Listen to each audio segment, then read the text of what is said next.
El día de hoy, señores, vamos a hablar de lo que es los documentos del NIST. Específicamente vamos a hablar de los documentos SP800 y al final centraremos toda la explicación de lo que es el SP800-53 para la selección de controles. ¿Oyeron? Estos son una serie de documentos de libre acceso, quiere decir que están disponibles para el público en general. Vamos a mirar incluso el sitio de NIST para visualizar todos estos documentos y otros documentos que ellos tienen que son de uso obligatorio para las instituciones del gobierno federal de los Estados Unidos. Estos documentos están en inglés, ¿oyeron? No hay una traducción particular para estos documentos en sí. Algunos estándares o algunas normas y certificaciones, por ejemplo la CSX de ISACA, se basan en las especificaciones de los documentos del NIST. Comencemos explicando qué es el NIST. NIST son las siglas de National Information of Standards and Technology, que es la agencia de la Administración de Tecnologías y de Estándares del Departamento de Comercio de los Estados Unidos, como tal. Entonces, digamos que ellos redactan, en este caso, de los documentos de los que estamos hablando, pues una serie de documentos sobre el manejo tecnológico. Entonces, la misión de este instituto, ¿cuál es? Como dice aquí, promover la innovación y la competencia industrial mediante avances en metrología, normas y tecnologías de forma que mejoren la estabilidad económica y la calidad de vida. Como les dije, es de obligatorio cumplimiento para las instituciones del gobierno de los Estados Unidos. Sería algo así como los COMPES acá, pero digamos que estos son mucho más específicos y son mucho más orientados al qué hacer, ¿ya? Específicamente. Y obviamente pues tiene muchas guías y muchos documentos de soporte. Son bastantes los documentos que aparecen acá en estos reportes o estos special publications del NIST. ¿Qué publicaciones tiene? Pues tiene las FIPS, ¿sí? Las Federal Information Processing Standards. En esto aparece mucha información de cómo procesar información en los sistemas tecnológicos. Aplican incluso algunos documentos asociados a técnicas criptográficas para asegurar la información. Y obviamente pues hay organizaciones que, que especifican que ellos trabajan con estos estándares. Microsoft, por ejemplo, tiene algunos de los diferentes servicios que ellos brindan, digámoslo así, tienen algunas especificaciones de seguridad y basados en los documentos del SP800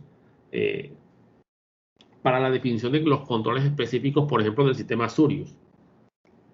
Entonces, las SP son las Special Publications, las publicaciones especiales, donde encontramos, por ejemplo, las SP800, que es seguridad en los computadores, seguridad computacional como tal. SP1800, guía de prácticas de ciberseguridad.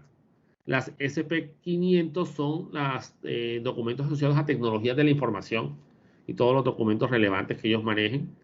El NIST es ya un reporte que ellos generan, ¿sí? El reporte interno o de interagencias del NIST y los boletines que ellos presentan de los ITL, que son ya boletines de los laboratorios de tecnología de la información. Entonces, todos estos documentos, señores, son de libre acceso y se pueden acceder desde la página del NIST sin ningún problema.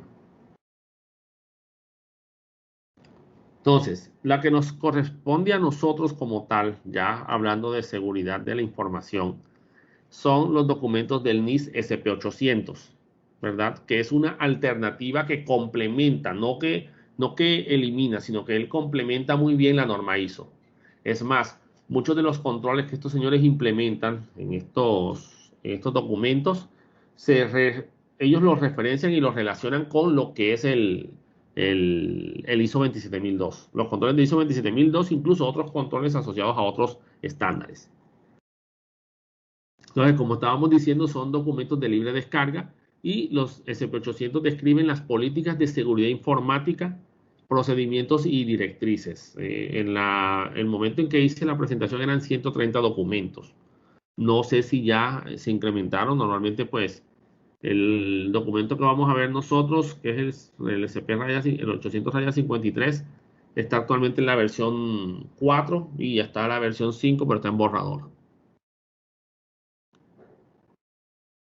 Entonces, para la evaluación de riesgos como tal, los documentos del SP800 recomiendan seguir 6 pasos particulares, que son categorizar los riesgos, seleccionar para la parte de seleccionar controles para, para la definición de los riesgos como tal, para controlar los riesgos, poner en práctica, que ya implica mecanismos de cómo configurar los controles, evaluar, ¿sí? Cómo hacer una evaluación de esos controles para validar que sí se implementaron de la manera correcta, autorizar los procesos asociados a la autorización de la selección de controles y monitorear cómo hacer los procesos de monitoreo de estos sistemas para obviamente pues verificar que todo se esté manejando de la manera correcta.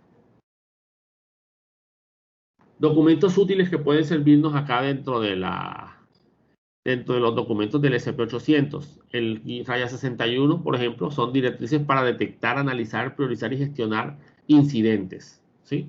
O sea, cómo responder a incidentes de seguridad que se pueden llegar a presentar. Entonces, ese documento pues sirve para cuando se nos llegue a presentar alguna amenaza materializada asociada a algún riesgo, obviamente pues qué hacer en caso de que algo llegue a pasar. El SP850 dice pautas de diseño, desarrollo, implantación y evaluación de un programa de sensibilización. Esto es sumamente importante, te dice cómo hacer para que los empleados tomen conciencia qué técnicas podrías utilizar tú para lograr esa concienciación por parte de tus empleados, que es parte fundamental del proceso de seguridad de la información en las organizaciones. En los 46, prácticas para mitigar riesgos asociados a las tecnologías para el teletrabajo. Miren, ese es bastante puntual. 92, orientación para el desarrollo, implantación y mantenimiento de prácticas de gestión de riesgos. O sea, se concentra en lo que es el desarrollo de procesos asociados a la gestión de los riesgos dentro de las organizaciones, ¿sí? Específicamente riesgos tecnológicos, porque obviamente todos los documentos del SP800 se tratan sobre seguridad computacional.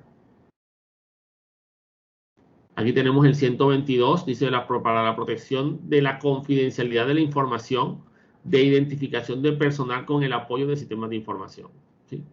Es para que todo, más que todo para implementación de controles asociados a la confidencialidad. 161, guía para identificar, evaluar y seleccionar e implantar la gestión de riesgos y controles para gestionar los riesgos en cadenas de suministro, ¿verdad? Específicamente para ese proceso en particular, los procesos asociados a las cadenas de suministros. Los SP888 dice aquí recomendaciones para la implantación de un programa de saneamiento de los medios, teniendo en cuenta técnicas y controles para la desinfección y eliminación de información confidencial. En caso de alguna infección por software malicioso, por ejemplo, ransomware, que llega a caer en las máquinas. Y en caso de que se pierda información confidencial, seguramente pues tiene especificaciones sobre cómo recuperar esos documentos. Y aquí tenemos pues otro conjunto de documentos más. Entonces, miren, este está orientado en el 44 a lo que es la parte de servidores web. Presenta prácticas de seguridad para el diseño, implantación y operación de los servidores web de acceso público. El 41, pues para lo que son políticas y selección de firewalls, configuración, prueba e implantación de servidores de seguridad. O sea que se concentra en cómo implementar bien un firewall, cómo hacer las pruebas correctas. 34, proporciona información sobre el sistema de información y planificación de contingencia. O sea que está orientado a lo que son planes de contingencia para continuidad del negocio, en caso de que algo llegue a pasar y el sistema principal se caiga. Entonces, digamos que son toda una serie de documentos orientados a diferentes ítems particulares del tema de seguridad de la información. Y tenemos lo que es el SP800-53, que es el que nos interesa en este momento, que es este es el catálogo de controles para lo que es seguridad en el sistema de información. Obviamente, pues como es un catálogo de controles, se asocia a la guía técnica, como ya les había dicho, de la ISO 27002. Entonces, este está orientado en la selección. ¿Oyeron? Acá al inicio hablamos un poco de que la parte de seleccionar se basa en los documentos del SP800-53. También los procesos de evaluación. O sea que este señor te da una lista de controles y tú escogerás cuáles deberás utilizar y obviamente pues seguir los lineamientos que estos señores te dan sobre qué deberías, cómo deberías tener en cuenta a la hora de especificar este control. Y ya para la parte de la implementación como tal de estos controles, pues ya te vas al SP800-160.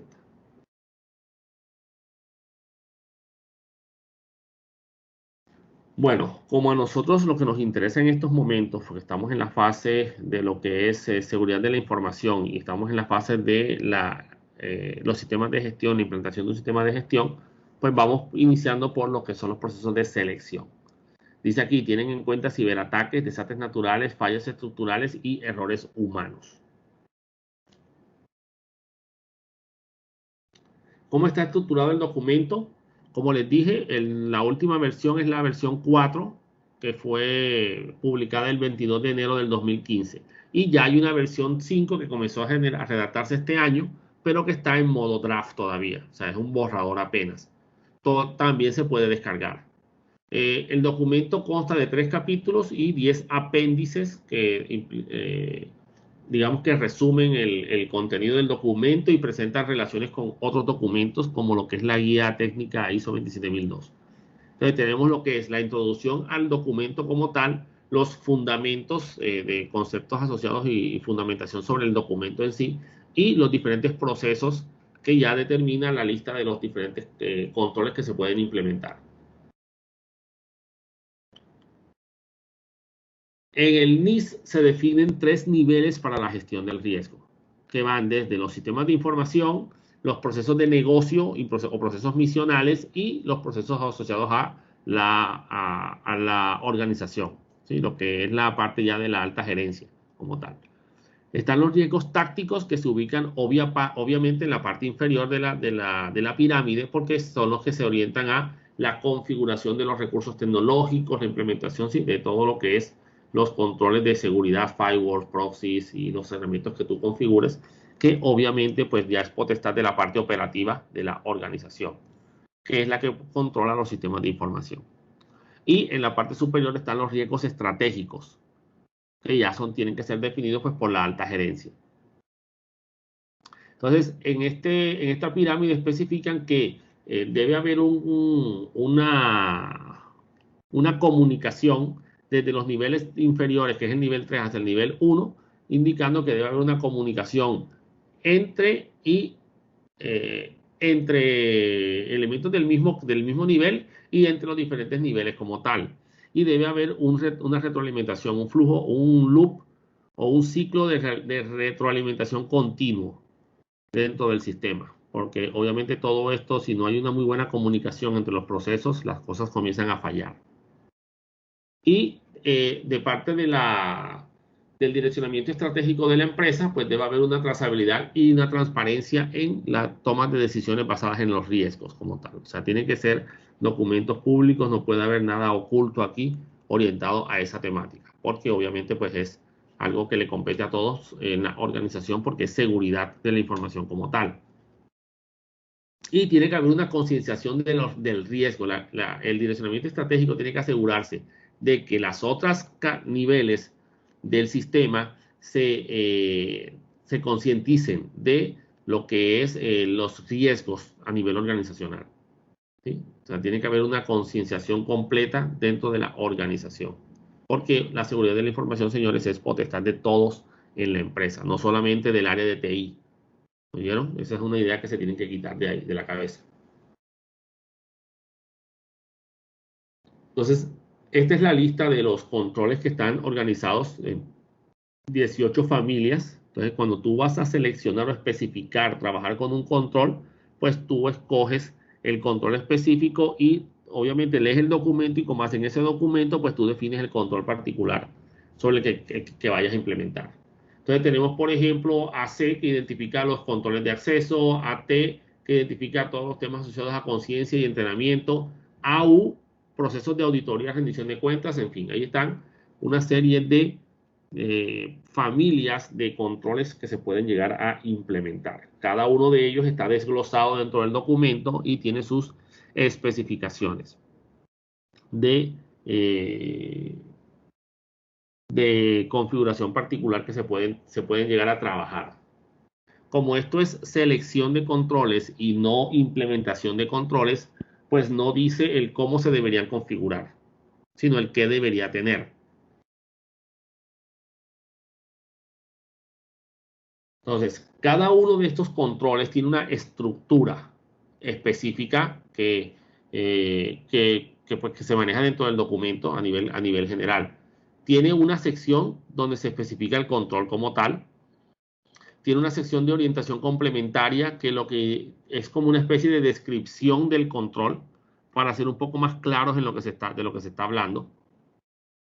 Una sección de mejoras de ese control según los diferentes niveles de seguridad que le quieres colocar a ese control particularmente del que estás hablando, porque es probable que para ciertas zonas el control tenga unos parámetros particulares, pero para otros procesos propios de la organización haya que asegurar de una mejor manera ese control.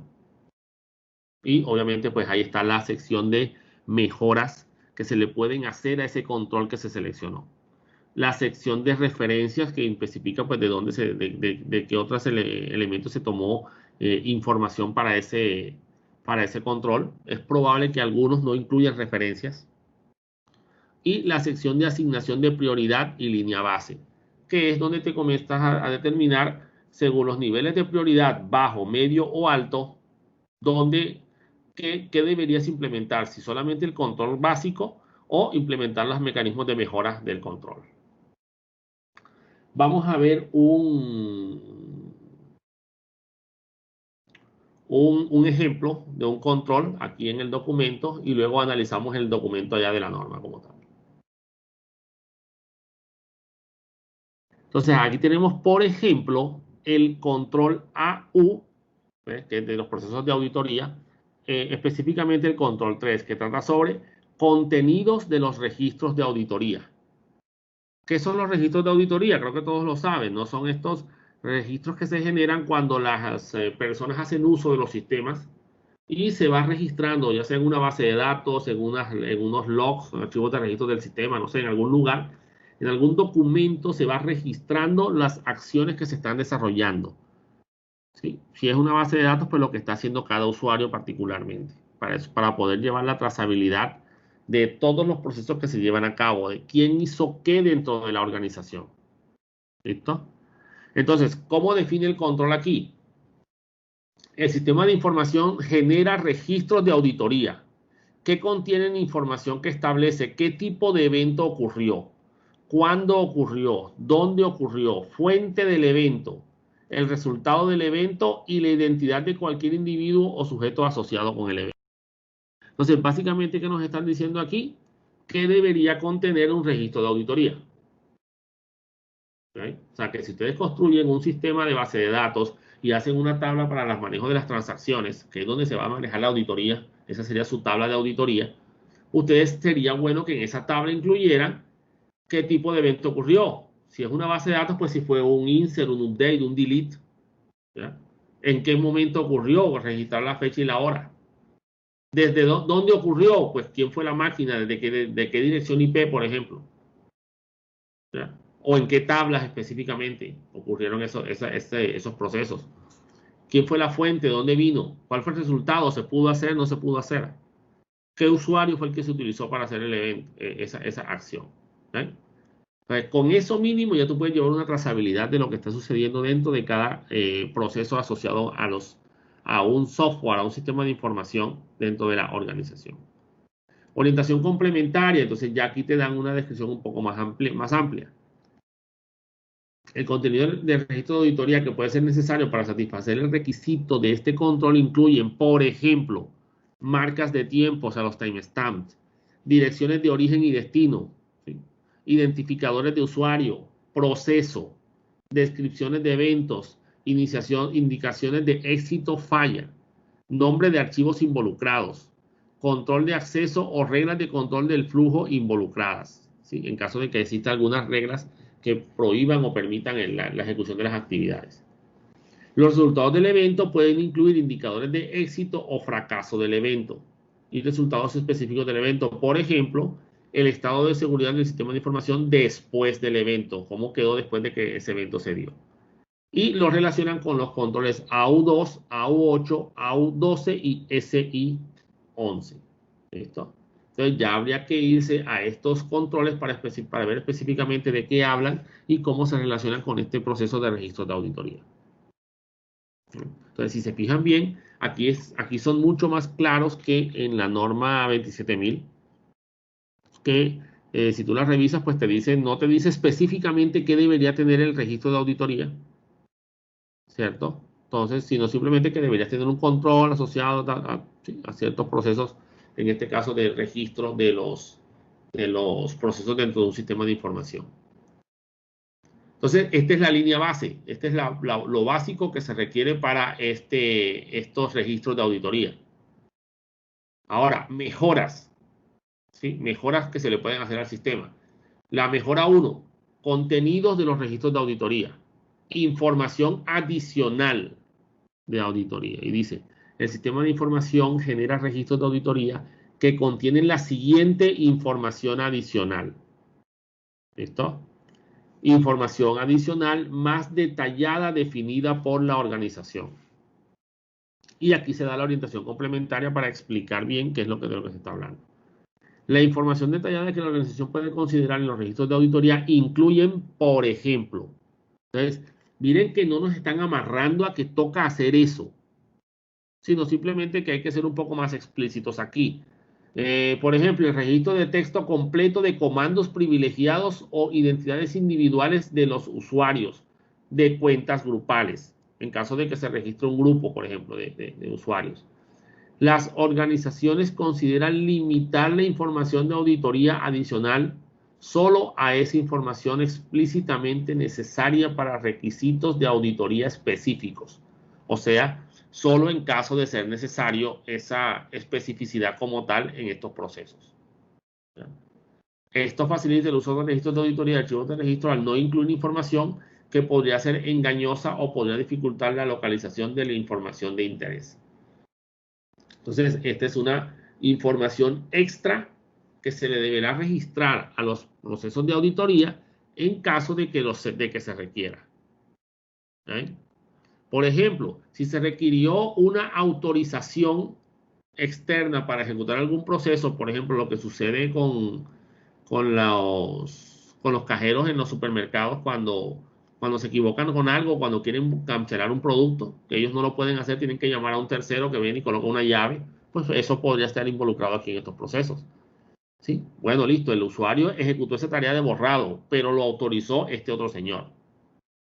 Entonces, eso podría ser esa información adicional asociado, por ejemplo, a los procesos de eliminación de información.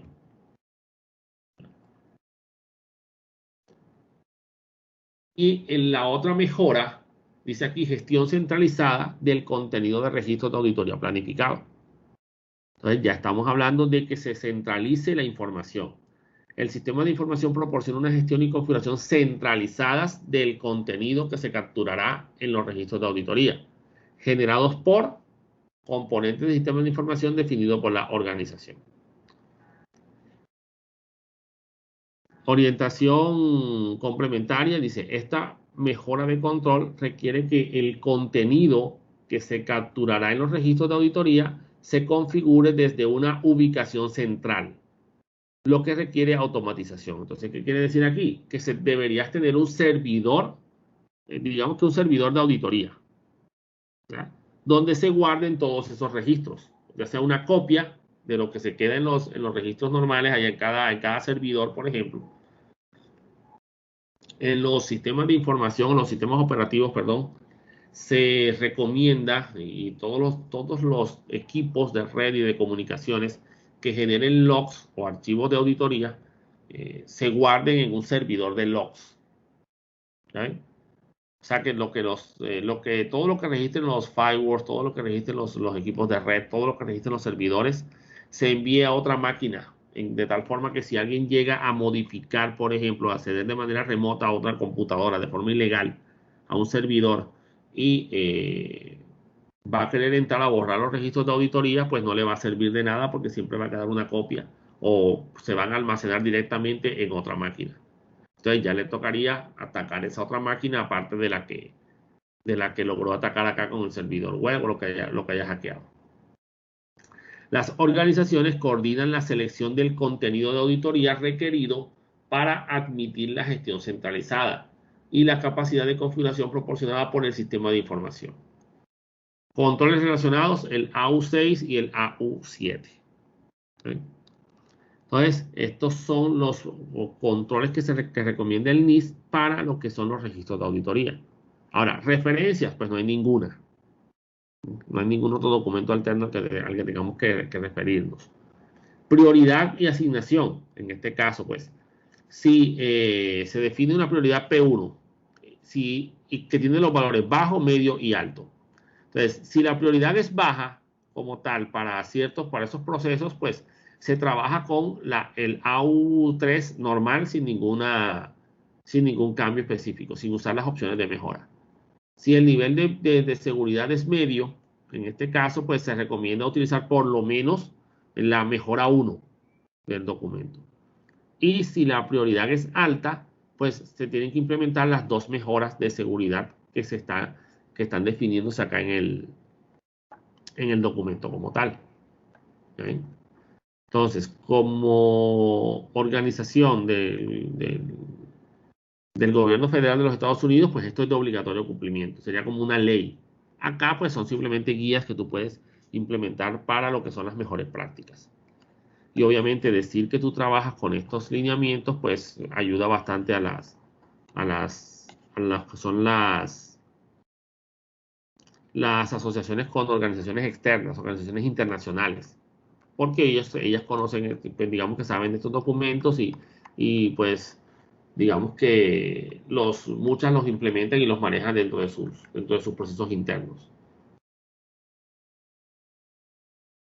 Bueno, vamos a ver ahora entonces el sitio web del NIST y vamos a pasarnos al documento del SP800 para hacer una revisión rápida del contenido del documento. Muy bien, señores. Aquí tenemos la página del NIST, de las publicaciones del NIST en el Centro de Recursos de Seguridad Computacional. ¿Sí? Entonces, aquí tenemos las diferentes publicaciones, las FIPS que les estuve comentando, las SP, ¿sí? Todas las Special Publications y los boletines que ellos manejan. Entonces, aquí tenemos las SP800, las SP1800 y las SP500. Acá tenemos las diferentes formas de acceder directamente a cada publicación y aquí tenemos la opción de búsqueda de lo que queremos ingresar. Vamos a entrar a las SP800 y aquí aparece, bueno, ya hemos dicho que eran 130, miren, ya van 188 registros. Y aquí están los diferentes documentos. Como les digo, todos estos documentos son de libre acceso.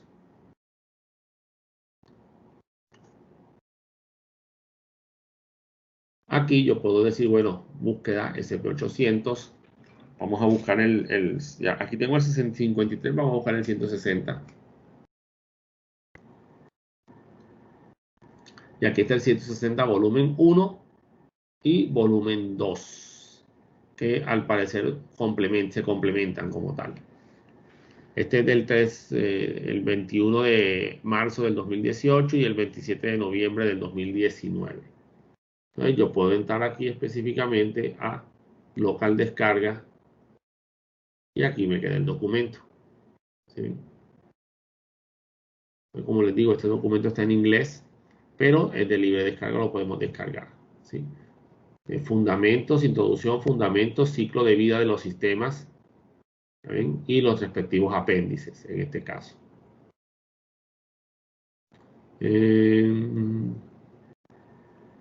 Vamos a bajar aquí.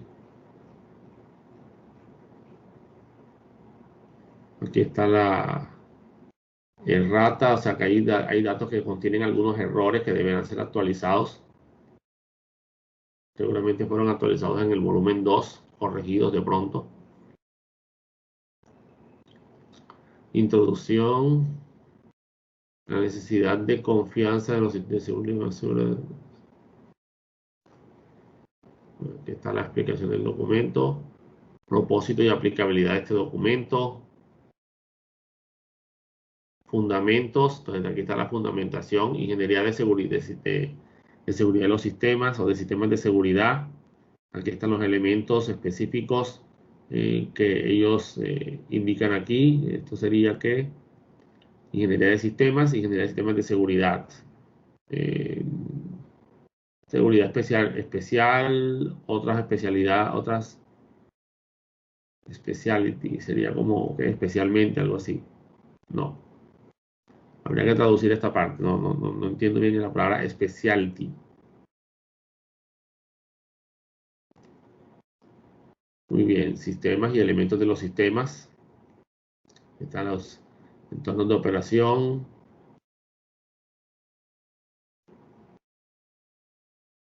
Vamos a bajar un poco aquí. Aquí está el análisis de sistemas de seguridad, los problemas, plantear soluciones y aquí sería como la confianza específicamente de esos sistemas.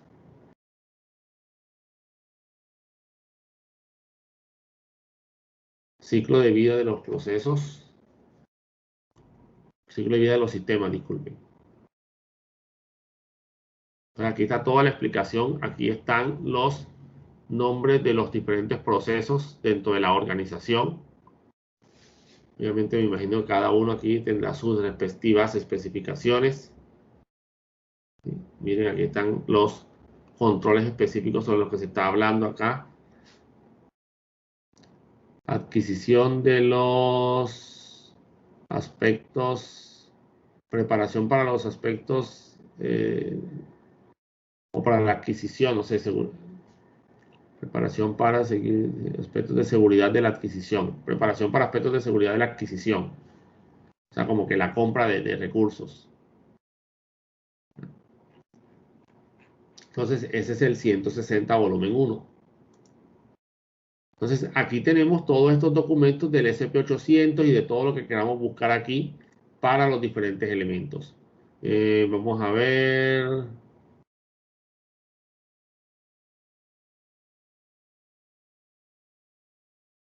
Guía de seguridad LTE, miren, para las comunicaciones móviles. SHA-3, ya de hash y firma digital. Y red de cosas, me imagino que se asocia al Internet de las cosas. Aquí tienen una cantidad de documentos que pueden ser utilizados o pueden mirar según sus requerimientos particulares. Y el SP800-53,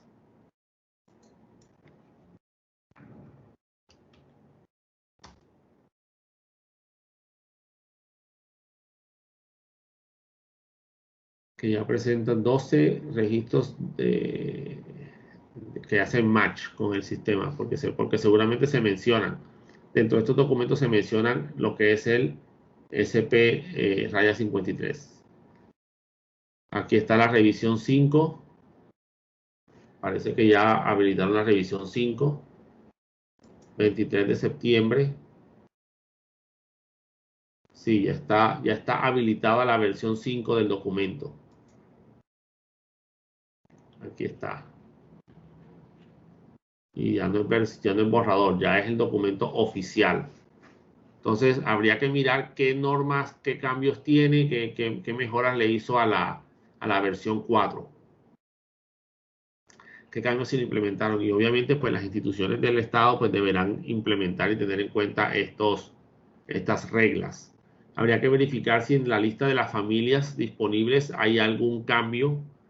Se agregó, se eliminó alguna o se fusionaron algunas familias. Es probable. O de pronto no hubo ningún cambio aquí. Aquí vamos a ver, están describiendo la especificación del documento, la identificación, eso está ahí. El nombre del control sigue estando ahí, la línea base también. Esto también, los parámetros definidos por la organización también están ahí. Para, mejoras del control, recursos, Controles relacionados. Lo que no veo es lo que estaban antes para la parte de las mejoras, de las prioridades, alta, baja y media, no la veo.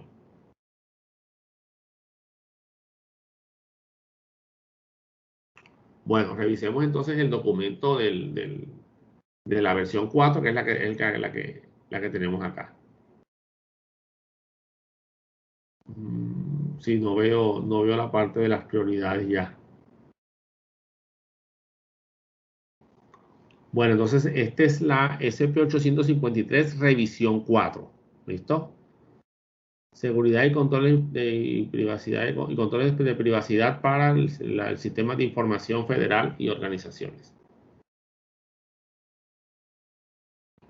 Entonces aquí está el documento. Ya sabemos que esto tiene tres bloques.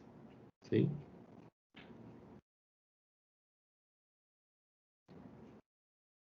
Que son la introducción, los fundamentos, los procesos y los apéndices. Aquí están los 10 apéndices que contiene este señor. Entonces, aquí está toda la fe de ratas de los siguientes cambios han sido incorporados en la edición especial revisión 4. O sea, los cambios que se hicieron dentro del documento. Esa es la fe de ratas acá. Wow, se hicieron bastante con respecto a la versión 3. Entonces, aquí están la necesidad de proteger la información. Pues aquí está. Esto les puede servir a ustedes incluso como guía para definición de contextos asociados a temas de gestión de riesgos. La definición del contexto son la fase inicial del proceso de gestión de riesgos, donde tú puedes definir todo el contexto de la organización y la necesidad del por qué se requiere ese sistema de esa gestión de riesgo. Entonces, esto les puede servir también como base para esa redacción. Aquí están los fundamentos. Miren, aquí está la pirámide de la que estábamos hablando ahorita. Los tres niveles. Aquí están los procesos que estuvimos hablando también que mencionamos, desde la categorización hasta el monitoreo del sistema y los documentos SP800 y los FIPS que se pueden utilizar para, eh, para, para cada una de las fases, ¿sí? De lo que es el framework de gestión de riesgos del NIST. Aquí están los controles como tal, las familias, ¿sí? Nosotros estuvimos hablando de auditoría y accountability, que es la contabilización y auditoría. Y aquí están los controles, miren, aquí está el registro, contenido de registros de auditoría. Esto es toda la información que estaba allá, que pues digamos que la traduje y la puse y la coloqué allá para que tuvieran un ejemplo de lo que encontramos en este documento. Entonces, cuando tú vas a hacer a definir alguna política asociada a algún control, algún lineamiento de un control particular que quieras asociar al NIST, tú lo que haces es que referencias específicamente al control al que estabas haciendo alusión en el NIST y redactas tu documento basado en la estructura, digamos que en lo que contiene esta versión como tal. No vas a decir exactamente lo mismo, pero tienes que por lo menos basarte en este documento para esa redacción. Entonces tú defines, por ejemplo, defines un control asociado a lo que es los registros de auditoría y vas a definir lo que debe contener ese registro de auditoría como mínimo. Entonces tú puedes colocar algo así como contenido específico de registros de auditoría y lo asocias entre paréntesis con el AU-3 del NIS SP800. Y ya con eso se sabe que hay una relación, que tú te basaste en los documentos del NIS para la definición de los parámetros específicos del contenido de los registros de auditoría. ¿Eh? Entonces tú te basas en lo que este documento indica. Obviamente tienes que relacionarlo con el código del control como tal, para que la persona cuando vea esa parte ya sepa, ah, mira, esta parte está asociada a este control del NIS. Entonces aquí incluso, aquí está ya una explicación más detallada de este control, ya se ponen a explayarse un poco más. Control, seguridad de control línea base, control de seguridad, con designaciones de control de seguridad. Entonces, si se fijan, ya hay una información mucho más detallada de todo este proceso. Y acá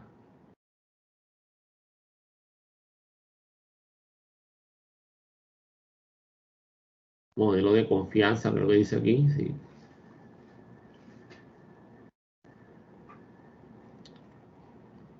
Vamos a buscar aquí el proceso, porque allá lo que estaban hablando era de la fundamentación.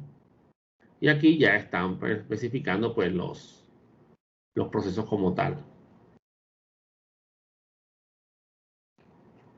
Y por acá más abajo están ya los controles.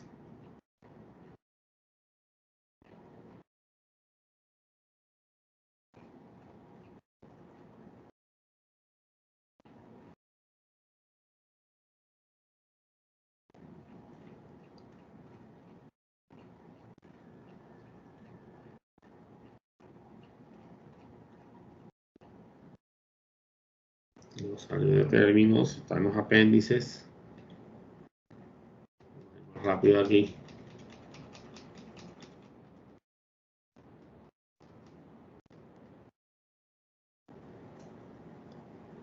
Resumen de la línea base. Y aquí está el resumen de los controles por cada uno de las familias específicas y las especificaciones de lo que es la línea base de bajo nivel, medio y alto nivel de prioridad. Y la descripción está más abajo.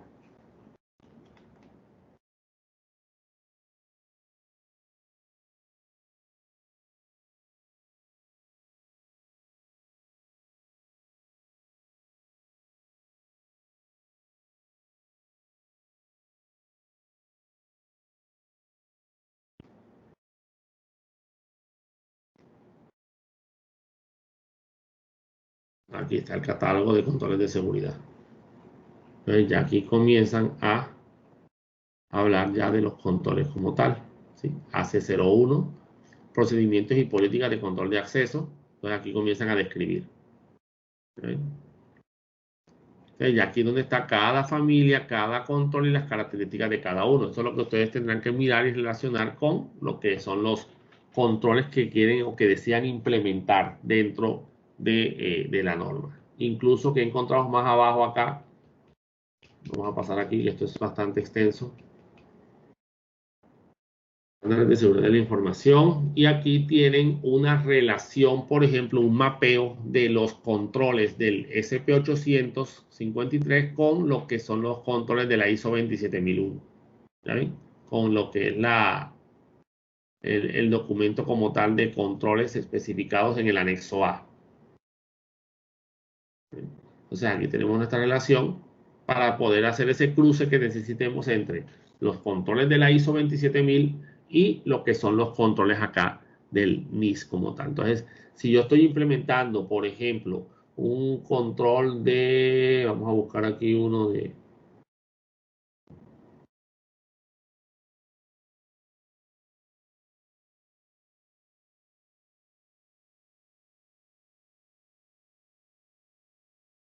y estos no aplican, no tienen un control asociado a lo que es la ISO 27000.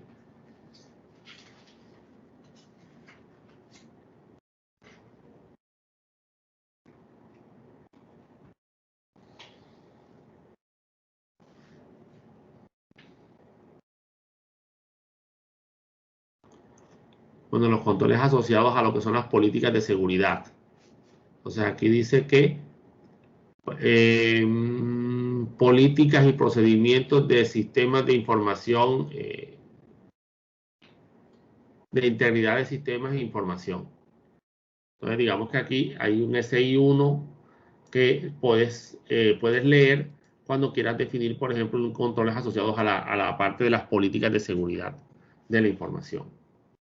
Entonces, tú simplemente haces un cruce de la norma ISO 27000 con respecto a lo que es el NIS SP800. Entonces, estás cumpliendo con el estándar 27001, ¿cierto? Con el sistema de gestión de seguridad de la información basado en ISO 27001 y también estás cumpliendo con los parámetros de controles del gobierno federal de los Estados Unidos. Entonces, digamos que pues tienes una muy buena, eh, pues un muy buen manejo de tus sistemas de seguridad ya que te estás basando no solamente en un estándar internacional, sino en dos.